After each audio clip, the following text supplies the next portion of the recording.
Assalamualaikum warahmatullahi wabarakatuh. Alhamdulillah, saya panjatkan rasa syukur kehadrat Allah Subhanahu wa taala kerana pada pagi ini dapat kita bersama-sama berhimpun di Perhimpunan Raksasa Gema Patriotik yang dianjurkan oleh Persatuan Bekas Tentera Malaysia pada pagi ini. Saya ingin mengucapkan setinggi-tinggi terima kasih di atas kesudian pimpinan EBTM dan juga saudara-saudari sekalian menjemput saya dan memberikan saya penghormatan untuk berucap pada para hadirin pada pagi ini. Melihat kepada kehadiran yang sebegini ramai, mungkin buat pertama kali bagi diri saya bersama-sama dengan bekas ataupun veteran tentera, maka saya rasa cukup berbangga bahawa semangat saudara adalah amat tinggi untuk bersama-sama dengan pimpinan Kerajaan Barisan Nasional pada hari ini. Terima kasih. Syabas saya ucapkan. Perhimpunan Raksasa Gema Patriotik ini pastinya merupakan suatu wadah bagi veteran tentera untuk meneruskan perjuangan untuk membuktikan bahawa semangat dan kesatuan veteran tentera masih kukuh dan semangat sumpah kesatria yang telah pun menjadi darah daging saudara-saudari sekalian masih kental lagi. Syabas dan tahniah saya ucapkan. Bagaimana yang kita sedia maklum bahawa kerajaan yang ada pada hari ini memang sentiasa memberikan pengiktirafan kepada veteran tentera sebagai pejuang negara. Dan jasa-jasa saudara-saudara sekalian tetap terus dikenang dan dijulang sepanjang masa. Ini adalah kerana tanpa perjuangan dan juga pengorbanan para veteran tentera, maka tentulah negara kita tidak dapat mengecap keamanan dan juga kemajuan bagaimana yang kita dapat saksikan pada hari ini. Tanpa keselamatan negara, tanpa perjuangan yang disumbangkan oleh saudara-saudari sekalian untuk menentukan sempadan negara kita tidak diceroboh dan diancam oleh pihak-pihak yang tidak bertanggungjawab, maka Malaysia tidak mungkin maju berjaya bagaimana yang kita ada pada hari ini. Saya ucapkan tahniah dan syabas kepada saudara-saudara dan juga kepada seluruh pasukan keselamatan negara kita yang masih bertarung nyawa, berkorban untuk mempertahankan kedaulatan dan kemerdekaan negara. Hari ini negara Malaysia kita sudah menjadi sebuah negara yang bukan saja merdeka, tapi dengan kemerdekaan dan juga kedaulatan yang dapat kita pertahankan, Malaysia telah pun membangun sebagai sebuah negara yang paling maju di kalangan negara-negara yang membangun di dunia. Ini adalah berkat usaha dan kesungguhan pimpinan Kerajaan Barisan Nasional yang didukung oleh rakyat Malaysia pada hari ini, yang cintakan keamanan, yang mahukan kemajuan dan juga kemakmuran.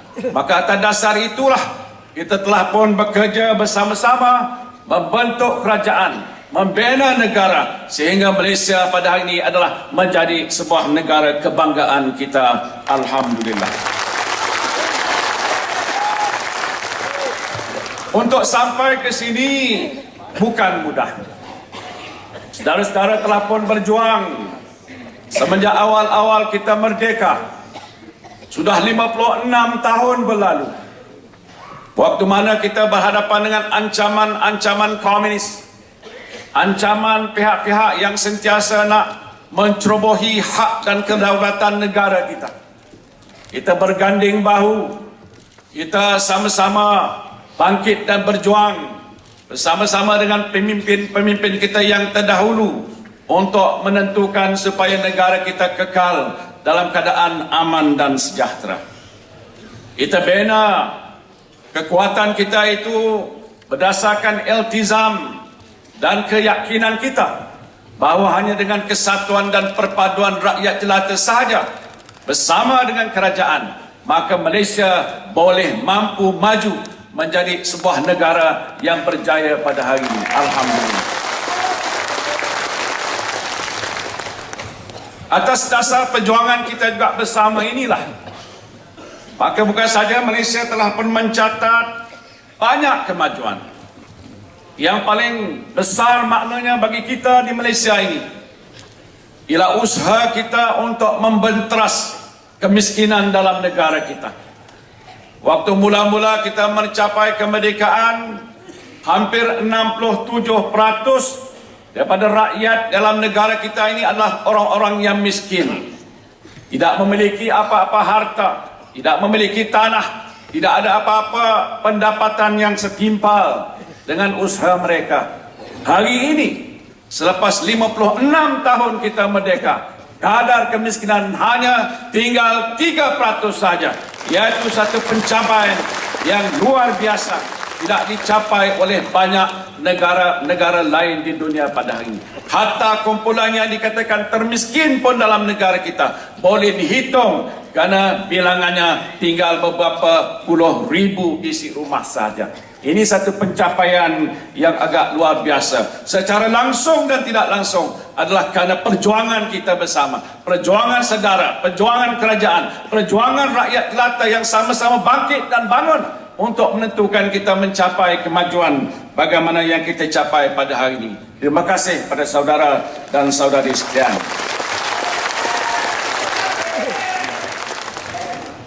Namun begitu, kita sedar bahawa di hadapan kita ni ada pelbagai lagi cabaran-cabaran yang besar.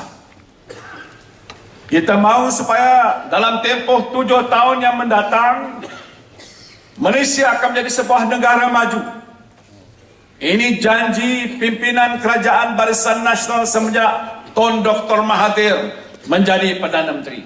Wawasan 2020 yang telah pun sama-sama kita perjuangkan akan sampai pada tahun 2020 dalam hanya tempoh 7 tahun sahaja yang akan datang. Persoalan kita, apakah Malaysia mampu sampai ke situ dan menjadi sebuah negara maju dan negara berpendapatan tinggi? Nampaknya veteran dah lebih yakin daripada orang lain.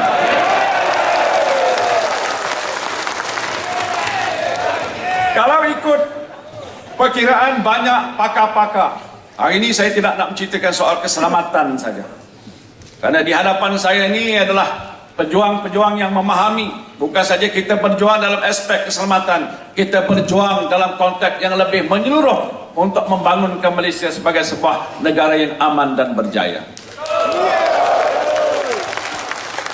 Soal yang kita sebutkan di hadapan kita ini cabaran-cabaran yang hebat. Kerana waktu mana kita membina batu batan untuk membangunkan Malaysia ini bukan mudah.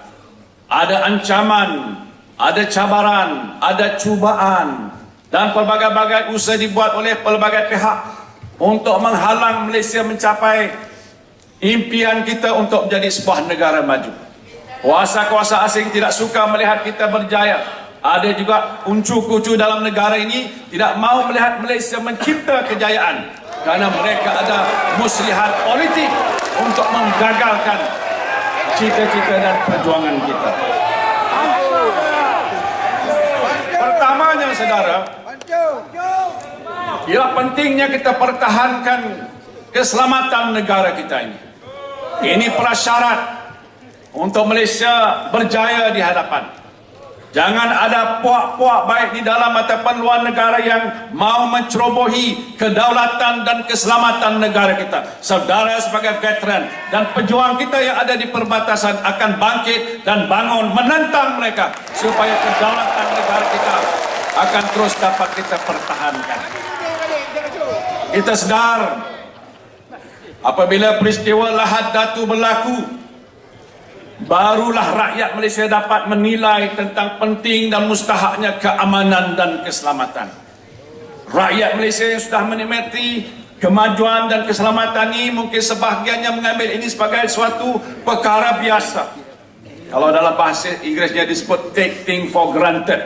Bila sebut Malaysia memang selamat, Malaysia memang aman. Tetapi kita tahu bahawa sentiasa kita mesti bersiap siaga kerana ada musuh di luar sana yang mau mencerobohi dan juga menimbulkan masalah keselamatan bagi negara kita. Bila Lahad Datu berlaku, apa yang berlaku ialah pertempuran antara kumpulan-kumpulan pengganas menceroboh perbatasan Malaysia, turun di Lahad Datu, menimbulkan angkara, dan pasukan keselamatan kita yang dipimpin oleh Menteri Pertahanan kita bergegas turun ke sana untuk menentukan jangan dibiarkan penceroboh terus menceroboh negara kita. 10 nyawa perwira negara kita terkorban, tetapi kita telah dapat mengambil tindakan yang cepat, mewujudkan Eskom, S-Zone dan lain-lain tindakan, menempatkan 7 batalion baru kita di sana untuk menentukan jangan seinci pun tanah air kita ni terus diceroboh oleh mana-mana pihak. Saya turun ke Lahad Datu, Datuk Zahid dan Perdana Menteri lebih awal daripada itu. Saya menyaksikan sendiri bagaimana keadaan rakyat kita yang berada di sana. Saya turun ke Felda Sahabat yang dijadikan sebagai pengkalan untuk kita menentukan jangan pencerobohan terus berlaku. Saya bertemu dengan pemimpin-pemimpin di akar umbi. Mereka menceritakan bagaimana dalam lebih kurang 2-3 minggu mereka terpaksa ditempatkan di tempat pemindahan sementara. Mereka tidak boleh turun ke ladang, mereka tak boleh pergi ke kebun mereka, mereka tak boleh pergi ke laut untuk menangkap ikan, mereka tak boleh berniaga, semuanya terpaksa ditutup. Maka barulah saya dapat menilai bagi mereka soal keselamatan ini menentukan hidup mati mereka. Tanpa ada perjuangan daripada kita semua, perjuangan daripada para prajurit dan juga veteran kita, maka negara kita tidak akan aman, selamat. Sebab itu kita harus berjaga-jaga sepanjang masa, saudara. Itu soal yang pertama. Hukum tepat. Dan sebab itu kita menyokong segala usaha yang diambil oleh pihak pimpinan negara kita untuk mengukuhkan ketahanan negara kita. Kalau terpaksa berbelanja lebih sedikit, memperkukuhkan aset negara, saya pertama memberikan sokongan kuat supaya alat tentera kita diperlengkapkan dengan alat-alat tentera yang moden, supaya pihak-pihak yang nak datang menceroboh negara kita kena berfikir 10 kali, kerana kalau mereka turun ke tanah air kita, akan kita kejar mereka sampai ke lubang cacing. Kita biarkan mereka turun. Itu soal yang pertama, prasyarat untuk kita menjadi sebuah negara maju. Saya menyebutkan inilah juga berdasarkan pengalaman yang berlaku di banyak negara-negara yang lain di dunia. Bagaimana yang berlaku di Timur Tengah, yang berlaku di sebuah negara yang masih bergolak pada hari ini di Syria. Bagaimana keadaan keselamatan terancam. Negara yang telah pun terbentuk di atas dasar tamadun ribuan tahun hari ini runtuh. Masjid-masjid dibom, kawasan-kawasan pembangunan sudah pun musnah kerana tidak adanya perpaduan, tidak adanya kesatuan, tidak adanya kesepakatan. Maka dengan sebab itu negara ini berada dalam keadaan yang terancam. Nyawa rakyat mereka sentiasa terancam dan ramai, malahan ribuan nyawa orang-orang biasa terkorban. Dapat kita nilaikan soal keselamatan ini. Jadi jangan ambil ini sebagai satu perkara biasa. Ini adalah suatu pemberian Allah kepada Malaysia. La in syakartum la azidannakum wa la in kafartum inna azabi lasyadid. Tuhan berkata kalau kita bersyukur atas segala nikmat yang dibagikan kepada kita, maka akan ditambah nikmat itu kepada kita. Tetapi kalau kita kufur, akan nikmat kita. Azab yang pedih Allah bagikan pada kita, kita elakkan daripadanya. Tambah. Saudara, itu yang pertama. Tambah lagi. Soal yang kedua ialah soal perpaduan dalam negara kita. Negara kita adalah negara pelbagai kaum dan keturunan. Ada Melayu, Cina, India, Iban, Kadazan, Murud, Dusun, Melanau, orang asli, orang Siam. Saya dimaklumkan ada puluhan kumpulan sub etnik, terutama di Sabah dan Sarawak. Oleh sebab itu, menguruskan negara yang mempunyai pelbagai kaum, berlatar belakang yang berbeza-beza, fahaman yang berbeza-beza, dan juga budaya yang berbeza-beza, corak hidup yang berlainan, bukan mudah. Tetapi bagaimana kita telah dapat berjaya membentuk satu kesatuan rakyat Malaysia yang bersatu di bawah gagasan satu Malaysia? Jawapannya tidak lain ialah kerana kepimpinan dalam kerajaan. Ini tak mungkin terjadi begitu sahaja. Kun fayakun, tidak begitu saudara. Kecuali atas usaha, kesungguhan, kepimpinan kerajaan Barisan Nasional bertindak dengan dasar yang adil, dasar yang saksama, tanpa mengira apa kaum dan keturunan, karena kita adalah rakyat Malaysia. Tetapi dalam perjuangan kita sedar ada sebahagian kelompok besar dalam negara kita, orang-orang Melayu Islam yang memerlukan pembelaan. Kalau kita bagi Melayu lebih dalam soal ini, bukan kerana Melayu harus dapat lebih, tapi harus kerana Melayu mendapat pembelaan untuk menentukan martabat bangsa Melayu setara dengan bangsa-bangsa yang lain di negara Malaysia yang kita cintai ini. Betul. Jadi disebabkan itu, soal perpaduan antara kaum menjadi teras pada pembangunan negara. Kalau pergolakan timbul, maka dia akan mencetuskan keadaan tegang. Hubungan antara kita sama kita dalam masyarakat akan terjejas. Maka sebab itu salah satu daripada matlamat perjuangan Kerajaan Barisan Nasional itulah mengekalkan kerjasama dan perpaduan di antara kaum dalam negara kita. PBTM boleh sama-sama berperanan untuk membantu meningkatkan kesefahaman dan kerjasama di antara kaum di dalam negara kita. Terima kasih. Kita okey lagi dulu. Soal yang ketiga, iaitu soal pembangunan ekonomi dan sosial dalam negara kita. Saya sebutkan ini awal-awal untuk nak menyanggah. Ada pihak di sana dalam kempen pilihan raya ini mengatakan ubah.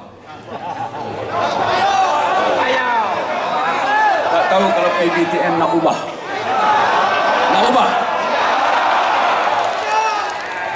Jadi saya menjelaskan satu, dua, dan yang ketiga soal pembangunan ekonomi ini, iaitu usaha yang telah pun dilaksanakan oleh pimpinan kita daripada awal lagi. Permulaan waktu zaman kita mencapai kemerdekaan, itu adalah perjuangan Parti Barisan Nasional yang dipelopori oleh UMNO, berjuang untuk menebus kemaruah dan kemerdekaan negara kita tahun 1957. Dan pada hari ini kita telah pun bina pembangunan bagi semua kaum dalam negara kita. Kek ekonomi kita sudah membesar, peluang pekerjaan kita banyak, untuk tujuan lebih hidup, lebih selesa, bertambah baik. Dengan pelbagai inisiatif yang diambil oleh pihak pimpinan negara kita, iaitu nak menentukan supaya dalam pengagihan kekayaan dalam negara kita ini jangan ada kumpulan yang terpisah, terpinggir. Jangan ada pihak yang dikatakan tidak diberikan perhatian. Jangan ada kumpulan-kumpulan yang rasanya tidak diberikan layanan yang adil dan saksama. Maka sebab itu dalam konteks ini, kita telah pun mengambil kira semua keperluan masyarakat kita dalam soal ekonomi. Dan hari ini saya rasa berbangga kerana dikatakan pendapatan per kapita rakyat Malaysia pada waktu zaman kita mula-mula merdeka hanya lebih kurang $800, hari ini sudah mencecah hampir $10,000. Peningkatan berapa kali ganda itu? Iaitu satu peningkatan yang amat tinggi, bermakna bahawa Malaysia hari ini jauh lagi maju kalau dibandingkan dengan zaman-zaman yang lalu. Sebab itu tumpuan kita ialah untuk mengukuhkan ekonomi kita. Kita nak melihat bagaimana ekonomi Malaysia ini terus dapat berkembang. Orang-orang Melayu yang memerlukan bimbingan dan bantuan, baik dalam soal urusan-urusan kerja mereka, dalam bidang perdagangan, dalam bidang perindustrian, dalam bidang perladangan, dalam bidang perniagaan kecil, termasuklah bekas-bekas tentera yang saya tahu sebahagiannya sudah meneroka dalam bidang keusahawanan. Kita nak supaya masyarakat Melayu terus maju dan membangun. Kerana kek ekonomi yang telah dapat kita besarkan ini mesti dikongsi secara lebih adil. Semua kaum dapat bahagian-bahagian mereka dan tidak ada kumpulan yang terpinggir dalam usaha untuk kekayaan negara. Sebab itu dasar ini penting. Kerana ada pihak yang mengatakan kita lebih melumpuhkan pada satu kaum. Kita tidak memberikan perhatian pada kaum yang lain. Tetapi orang Melayu pun berkata kaum yang lain pun jauh lebih maju daripada kita. Mereka dah ada kekayaan mereka. Mereka boleh membina institusi sekolah mereka sendiri. Tapi kita di peringkat kerajaan Barisan Nasional berpendapat kita perlu membantu kumpulan-kumpulan yang memerlukan. Kalau orang Melayu miskin, orang Melayu mesti dibantu. Orang Cina miskin, orang Cina mesti dibantu. Orang India miskin pun begitu juga. Karena itulah yang dikatakan dasar yang adil dan saksama. Alhamdulillah, hari ini kita dapat melihat betapa langkah-langkah yang telah pun diambil oleh Yang Amat Berhormat Perdana Menteri kita.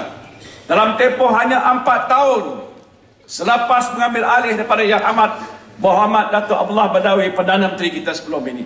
Dalam tempoh hanya 4 tahun, saya membantu beliau, Datuk Zahid membantu beliau, sama-sama bekerja dalam kabinet dan kerajaan. Kita sudah membawa satu proses transformasi yang besar untuk negara kita. Transformasi kerajaan, transformasi ekonomi, politik, sosial, luar bandar.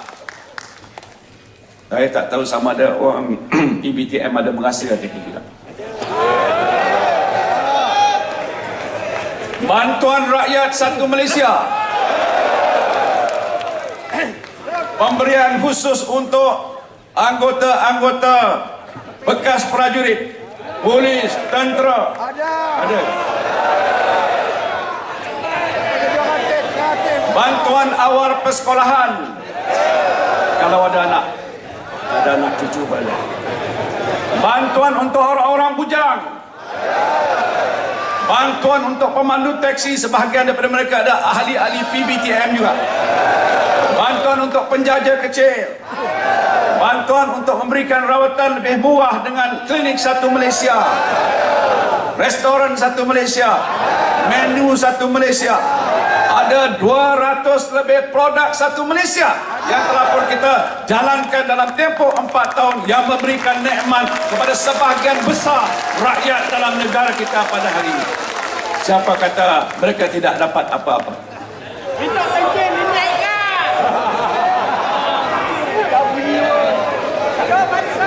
Jadi inilah usaha yang telah pun kita lakukan. Dan banyak lagi kalau saya menceritakan.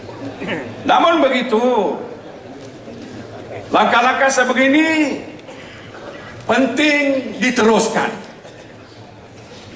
Kerana bila sampai waktu yang agak kritikal sekarang ini, 5 hari bulan Mei yang akan tiba. 5 hari bulan Mei, hari keramat, hari penentu. Saya nak tanya dengan ahli-ahli PBTM sama apa, nak terus memberikan sokongan pada Datuk Seri Najib sebagai Perdana Menteri. Kalau nak bagi sokongan boleh tak bangun? Saya nak tengok siapa nak bagi sokongan.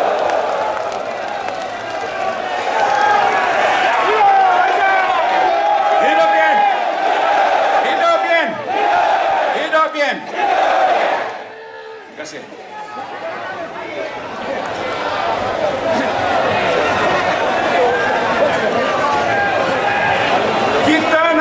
Sokongan kepada Datuk Seri Najib mengekalkan kecemerlangannya bukan kerana Datuk Seri Najib.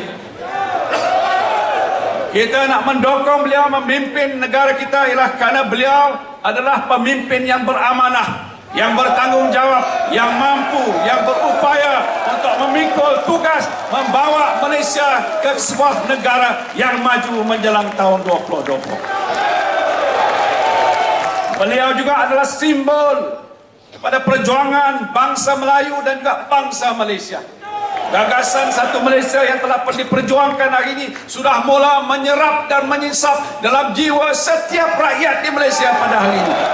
Sebab itu pihak pembangkang sudah mula gentar, saudara. Sudah rasa takut, saudara.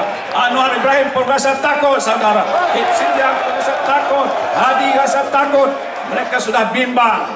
Kerana gelombang rakyat, kebangkitan rakyat sudah mula dapat dilihat. Hari-hari hampir timbul kepada 5 Mei. Rakyat sudah bangkit menunjukkan betapa mereka mau terus mendukung perjuangan kerajaan Barisan Nasional pada hari ini. Terima kasih.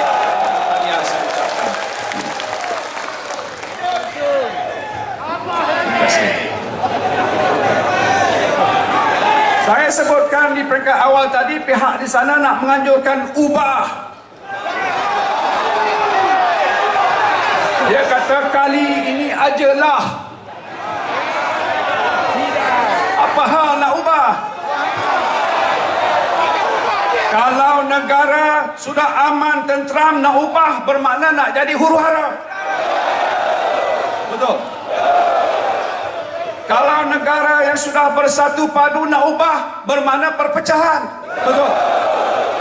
Kalau negara sudah makmur, berjaya, ekonomi berkembang baik, ubah maknanya jatuh, bengkak. Ini bukan soal kerana nak kempen pilihan raya. Saya tak payah kempenan tuan-tuan. Saya tahu tuan-tuan pun sama sokong 100%. Tak payah saya berkempen. Saya nak menjelaskan ini sebagai mesej ini sampai ke seluruh rakyat di negara kita. Apa perlu membuat perubahan sedangkan yang ada sudah jauh lebih baik, dan yang di sana itu tidak tentu menjamin jauh lebih baik daripada apa yang kerajaan Barisan Nasional. Tak tentu, saudara. Tak tentu, saudara.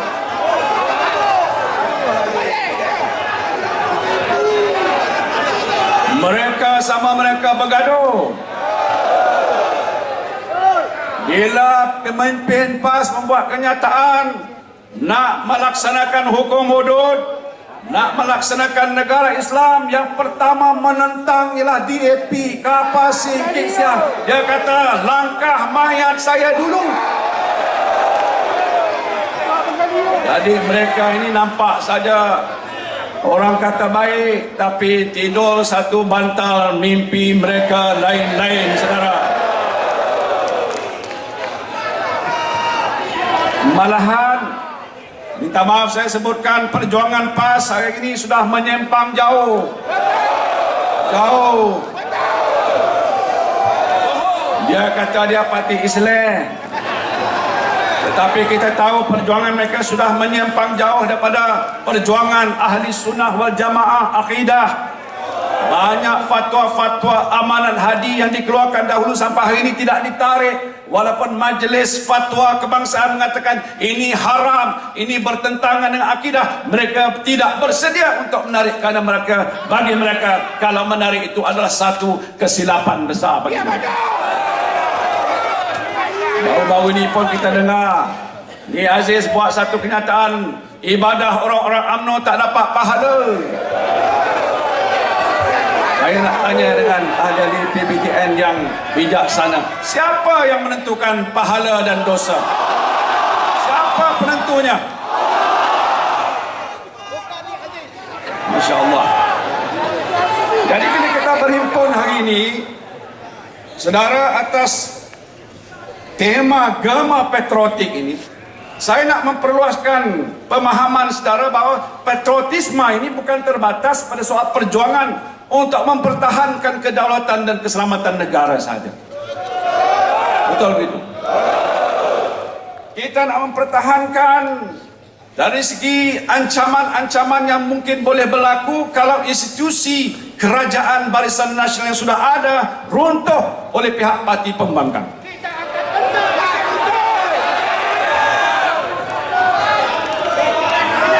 Seperti yang berkaitan dengan soal ekonomi, mereka mengeluarkan manifesto, saudara. Terima kasih. lagi dibubarkan parlimen dah keluar manifesto. Siapa dah baca manifesto Pakatan Pembangkang katanya? Seorang, dua, tiga.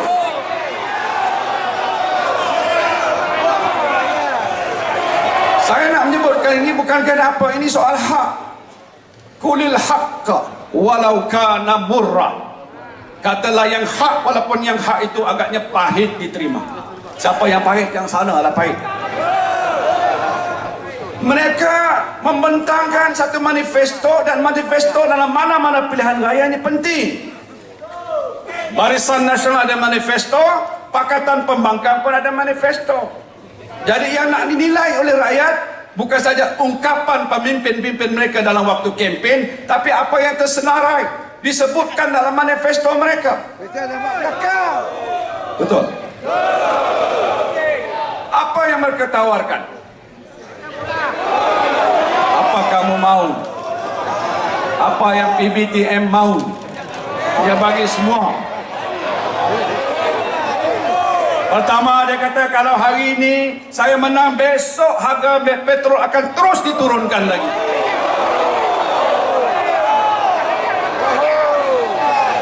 Siapa di sini yang tak suka harga petrol turun? Angkat tangan. Ada. Betul. Saya pun suka harga petrol turun. Tapi Anwar Ibrahim tak beritahu berapa banyak dia nak turun. Setengah sen, 1 sen, 10 sen, 5 sen, 50 sen.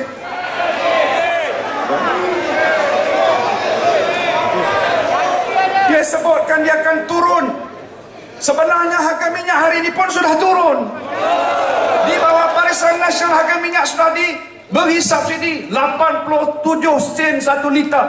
Faham tak saudara?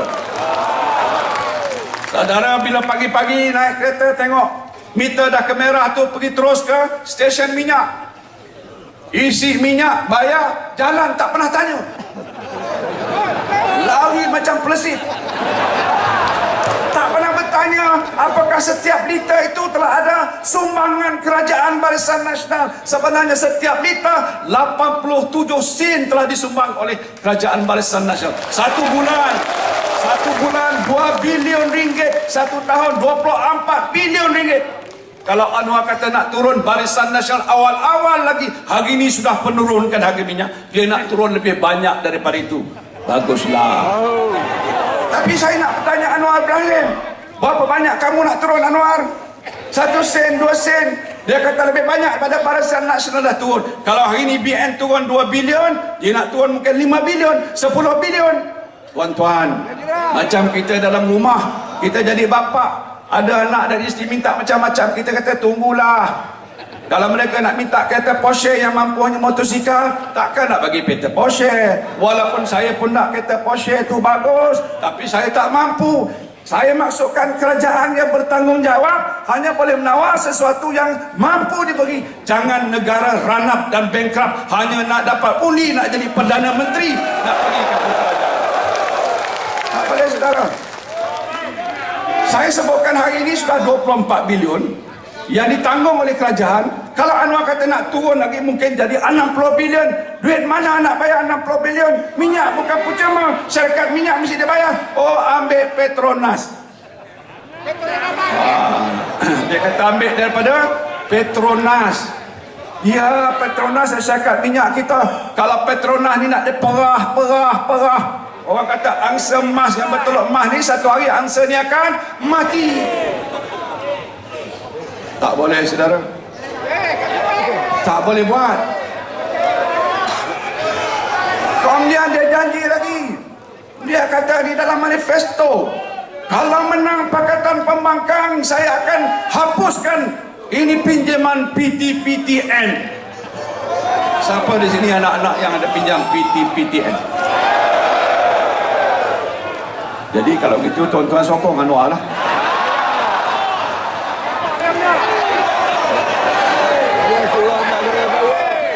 Tidak, itu semua saya sebutkan begitu. Dia sebutkan bahawa kalau dia menang hari ini, besok tak payah bayar hutang. Bunyinya begitulah. Saudara tahu berapa banyak kerajaan sediakan tabung PTPTN? 40 bilion. Bukan 4 bilion, 40 bilion. Yang tadi minyak dah turun tadi tak tahu berapa bilion. Lepas tu tabung ni tak dihapuskan, bermakna kita tak bayar tapi kerajaan yang kita pilih kena bayar. Bayar pada siapa? Syarikat minyak. Duit mana nak bayar? Ambil lagi Petronas. Boleh ke begitu? 40 bilion. Kita wujudkan tabung itu, ialah kerana sebahagian daripada anak-anak kita ni walaupun lulus tapi tak cemerlang, tak boleh masuk universiti kerana tak dapat ada peruntukan. Bapa pun miskin, mak pun tak mampu. Jadi kerajaan wujudkan tabung ini supaya kita boleh bagi pinjaman. Dan sebahagian wang itu ialah daripada pinjaman kerajaan daripada bank, sebahagian lagi duit kerajaan digabungkan jadi 40 bilion. Faham?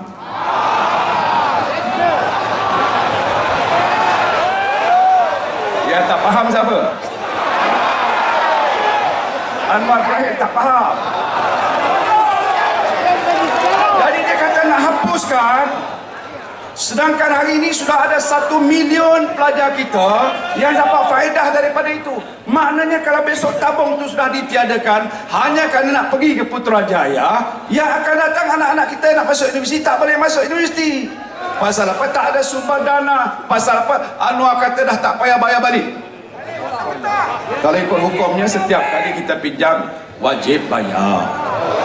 Tapi tak susah. Kalau cemerlang keputusannya tak payah bayar. Tapi kalau pendapatan sudah ada dah bekerja barulah bayar. Cara yang mudah. Tapi Anwar Ibrahim kerana nak pergi ke Putrajaya, nak undi kata tak payah bayar. Boleh ke saudara percaya Anwar Ibrahim?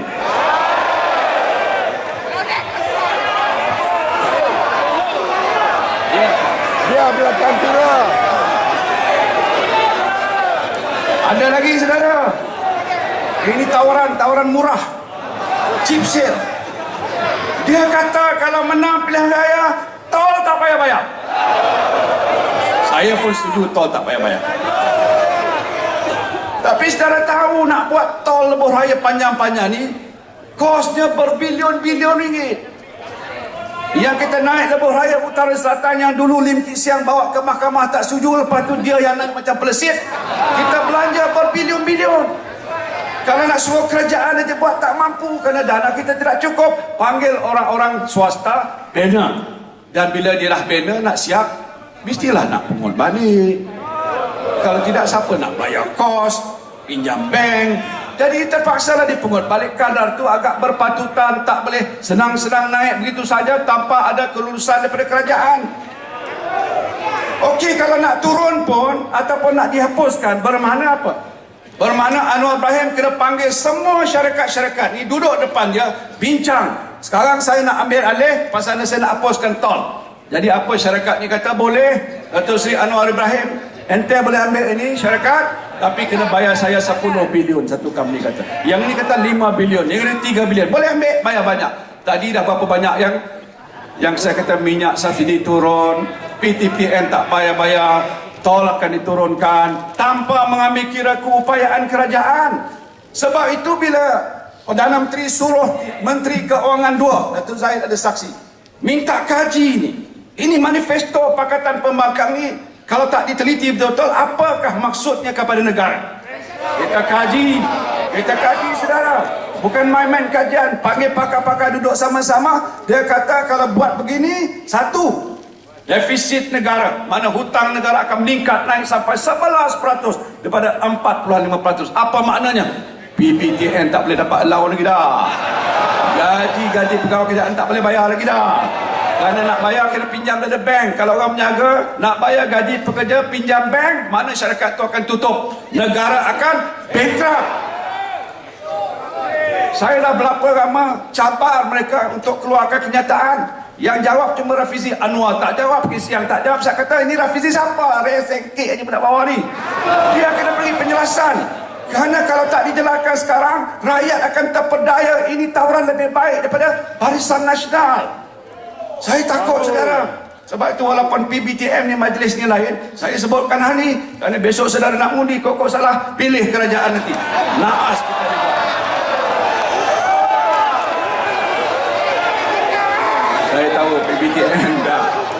Gagah dah berdiri naik atas tadi. Pemain segak berani menyatakan sokongan pada Barisan Nasional. Ini adalah hak kita. Ini penting bagi kita. Lagi satu yang seronok, saudara. Apa dia? Dia bagi jaminan. Dia kata bila dia jadi kerajaan, dari segi pendapatan rakyat yang bawah daripada 1,000, 2,000 ni jamin dalam 5 tahun naik 4,000. Betul, dalam manifesto dia kata gitu. Kalau gaji saya 1,000, dia kata jangan susah, tunggu, sokong saya 4 tahun lagi gaji kamu naik 4,000. Betul saudara, saya tak bohong, wallahi.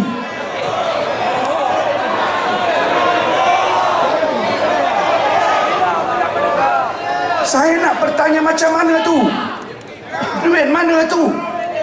Kalaupun kata usahawan ni nak bekerja, nak dapat pendapatan lebih, kita pun bantu.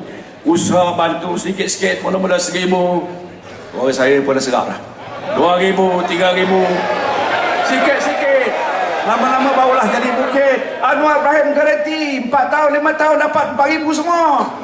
Dia boleh janji kerana dia kata manifesto bukan janji. Macam dibuat di Selangor, dia tak payah buat pun tak apa dah. Pilihan raya tak selesai lagi tuntutan rakyat Selangor untuk air percuma, pemberian dijanji pada ibu tunggal sampai mereka bawa ke mahkamah dan mahkamah tetapkan tarikh nak bincang tentang soal tuntutan rakyat yang tak dapat disempurnakan oleh Pakatan Rakyat Selangor. Dah ada contoh, saudara. Dah ada contoh, dia tak boleh buat.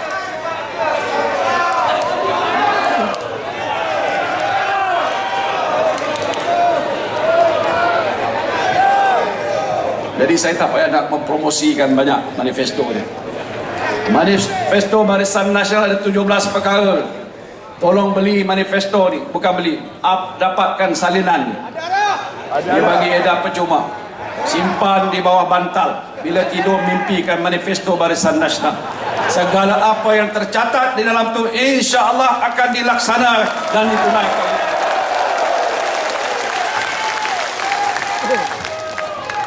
Satu lagi yang saya sebutkan soal patriotisme, mempertahankan negara pada ancaman terhadap akidah dan agama.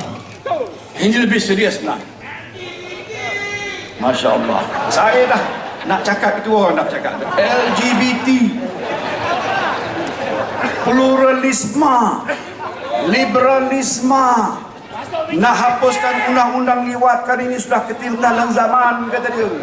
Saya tak tahu kenapa dia minat sangat dengan undang-undang liwat.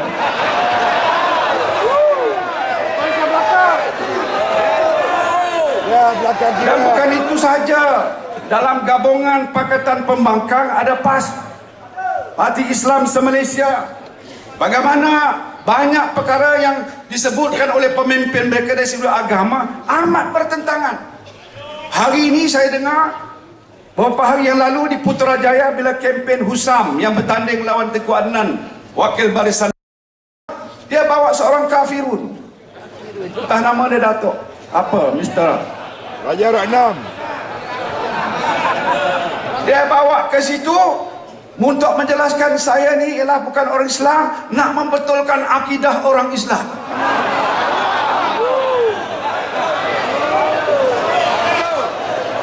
Ini bukan cerita bohong. Memang betul. Dia datang ke situ di khalayak umat Islam yang di situ, Husam bawa untuk dia berucap, dia bersalam dan macam-macam lain. Dia kata dia faham ini, tetapi dia buat kenyataan bahawa orang-orang UMNO punya akidah ni tak betul. Dia orang kafir. Minta maaf. Siapa bawa? PAS. Kalau nak betulkan akidah umat Islam bukan orang ini. Mungkin kalau ada pun kesilapan, panggillah tok-tok guru, ustaz-ustaz kita, belajar. Saya heran, saudara. Apalagi kalau dilihat kenyataan-kenyataan yang dikeluarkan oleh mereka bertentangan dengan akidah Ahli Sunnah wal Jamaah, amanat Haji Hadi yang menyebabkan perpecahan umat Melayu sampai hari ini tidak ditarik oleh Haji Hadi. Jadi saudara, bila saya sebutkan soal patriotisme, ialah bagaimana kita sebagai pejuang-pejuang harus pertahankan akidah kita Jangan dibiarkan pihak-pihak lain menggugat akidah umat Islam, lari daripada ajaran ahli sunnah wal jamaah, Imam Syafi'i dan sebagainya. Jangan kita biarkan. Cara baik kita tolak ialah tolak mereka dalam pilihan raya.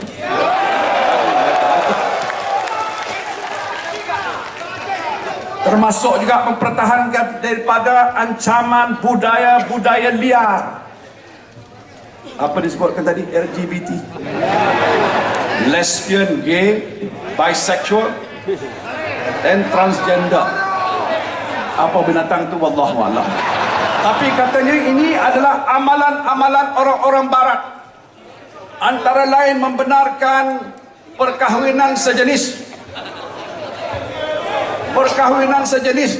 Hari ini saya baca dalam putusan Malaysia, di Rusia ada kebangkitan menentang tentang ada ura-ura nak memperkenalkan, membenarkan perkahwinan sejenis. Oh, ini pasal apa? Ini hak asasi manusia. Aku nak buat apa aku suka, bolehlah. Kenapa kamu nak tahan? Depan pun boleh, belakang pun boleh. Kenapa kamu susah-susah payah? Ya, betul, hak mereka. Tapi kita sebagai manusia, agama Islam ada had dan batasan. Ada hukum, ada syariat, ada ajaran-ajaran Rasulullah. Ini ikut panduan kita. Yang bukan Islam pun ada agama mereka. Yang ini juga dilihat pertentangan. Kenapa pihak di sana nak menganjurkan hal seperti ini? Pasal dia fikir ada sebahagian yang dia agak pengundi agaknya. Kalau tak layan mereka, aku tak dapat undi. Jadi buat juga begitu. Tapi soal bukan undi. Yang penting akidah mesti kita pertahankan. Ini penting bagi orang-orang Melayu dan Malaysia.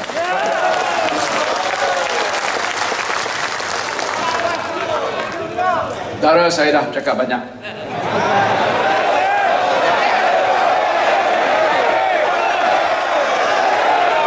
Saya hanya menjalankan tanggungjawab saya. Sebagai seorang pemimpin, kalau saya tak menjalankan itu, saya tidak bertanggungjawab. Bukan soal saya nak meraih sokongan, kerana di hadapan saya 100% dah sokong Barisan Nasional.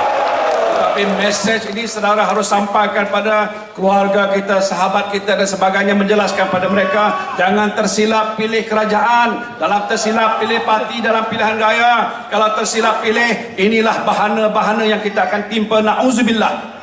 Dan cara terbaik adalah untuk kita bersama-sama memberikan cerita risalah yang baik yang dibawa oleh pihak Barisan Nasional, supaya masa depan negara kita lebih terjamin, masa depan rakyat kita lebih baik, masa depan anak-anak dan cucu cicit kita lebih terjamin. Dan sebab itu kita harap pada hari ini sempadan dengan gema patriotik, saudara begitu bersemangat, perasaan untuk terus berjuang itu masih kuat dan kokoh, walaupun umur sudah tidak semuda dahulu, tapi masih gagah dan berani, masih hebat lagi. Sebab itu saya nak mengajak saudara untuk bangkit bersama-sama dengan kerajaan Barisan Nasional. Gempur!